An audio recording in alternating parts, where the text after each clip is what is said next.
Quando a gente pensa no livro dos Salmos, o que vem à mente? Geralmente, uma coleção de canções, né? Um tipo de inário.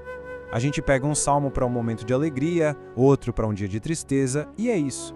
Mas e se essa não for a história toda? E se, por baixo da superfície, os salmos contarem uma única e épica história que passou despercebida? Pois é, essa é a pergunta que muda tudo, porque, longe de ser uma playlist aleatória, o livro dos Salmos parece ter uma arquitetura, um projeto muito bem pensado que nos leva numa jornada, uma jornada da ruína até a redenção. E a primeira pista para a gente desvendar esse mistério está em como o livro foi organizado. Então, a primeira grande pista de que os Salmos têm um projeto é a sua divisão. Ele não é um livro só, mas 5 livros. E isso, pode ter certeza, não foi por acaso. Foi uma escolha com um propósito bem profundo. E essa estrutura de 5 livros não é aleatória de jeito nenhum.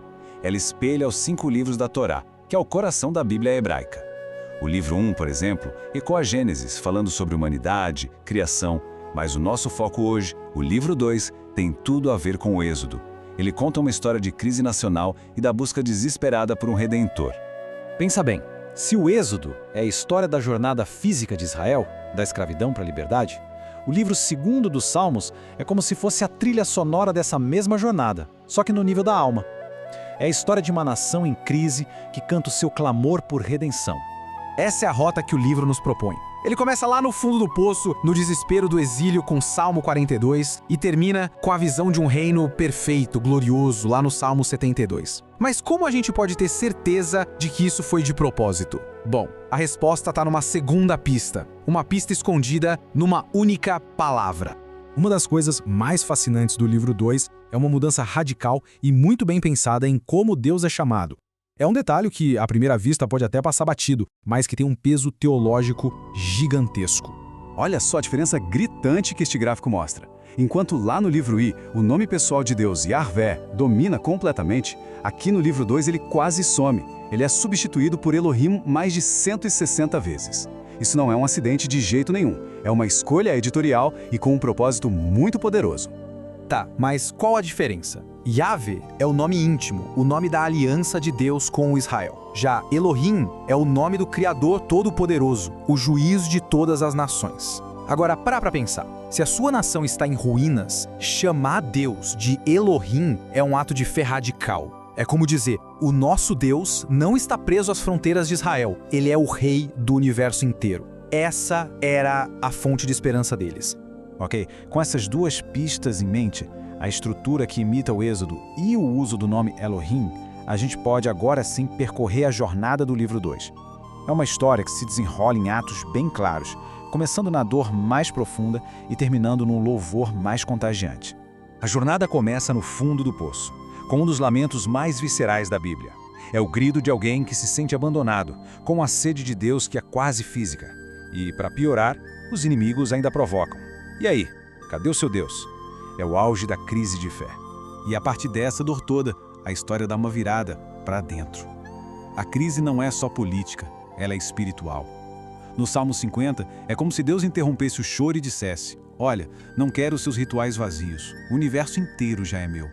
O que ele exige é algo muito mais profundo, um coração que seja de fato grato e uma vida que seja justa. Isso nos leva direto ao Salmo 51, que talvez seja a oração de arrependimento mais poderosa já escrita. Davi nos dá um verdadeiro mapa para a transformação. Primeiro, ele reconhece a culpa. O pecado é, acima de tudo, contra Deus. Depois, ele confessa que o problema é a sua própria natureza. E aí ele não pede um conserto, ele pede uma recriação. Cria em mim um coração puro. E por fim, ele promete usar sua história de redenção para guiar outras pessoas.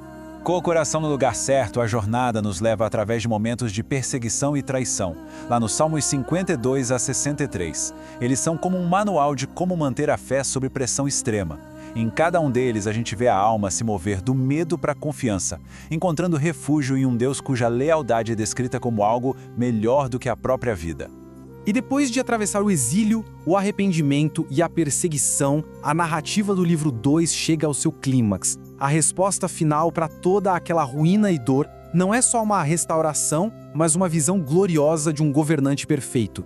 O Salmo 72 descreve esse reinado. É um reino onde a justiça é para os pobres e oprimidos.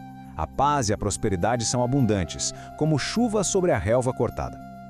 Seu domínio é universal, de mar a mar, e seu nome dura para sempre.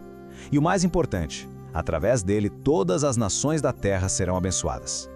É a resposta definitiva ao lamento do começo. Então, qual é o grande recado do livro 2? É uma jornada que mostra que, no meio do caos do mundo, Deus é um refúgio. Que a verdadeira redenção começa com um coração transformado e não com rituais vazios. E que, no fim das contas, toda a história aponta para a esperança de um rei perfeito e justo. E o livro termina com uma nota editorial que é genial. Terminam aqui as orações de Davi, filho de Jessé. Ao chamá-lo de filho de Jessé, o editor nos lembra de onde ele veio, um simples pastor. É uma forma sutil de dizer, as orações de Davi acabaram, mas a visão do rei perfeito do Salmo 72 é grande demais para ele. Ela aponta para o futuro, para alguém maior que viria para cumprir essa promessa. Essa arquitetura oculta nos mostra que os salmos não falam só do passado. Eles são um mapa da jornada humana. A questão que fica é, em que ponto dessa jornada, da ruína à redenção, cada um de nós se encontra hoje? A resposta, quem sabe, pode estar esperando na próxima vez que a gente abrir esse livro tão antigo.